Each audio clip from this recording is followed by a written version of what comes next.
Assalamu alaikum and welcome to Nambardar TV. I am your host, Naveed Ahmad. I've got an important announcement, so listen up. This message is crucial for everyone and we need your full attention. This is a public service message from the All Pakistan Nambardar Association registered. We are committed to keeping our community informed and safe. Here's the deal. After September 2023, any notifications you see claiming to be from our association are fake. That's right, they're bogus. These fraudulent messages are designed to mislead and deceive you. We haven't appointed any provincial presidents Punjab or Chairman Punjab and any other officials at all. Any claims of new appointments or changes in our leadership are completely false.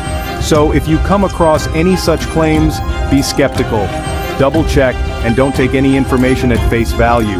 It's always better to be cautious. Verify the authenticity before you proceed with anything. You can do this by visiting our official website or contacting us directly through our verified channels. It's crucial to stay informed and protect yourself from fraudulent activities. Scammers are becoming increasingly sophisticated, and it's up to us to stay one step ahead.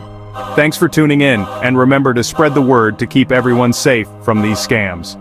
Share this information with your friends. Catch you in the next video. Stay safe. Together we can create a safer and more informed community. Your vigilance and cooperation are essential in this fight against fraud.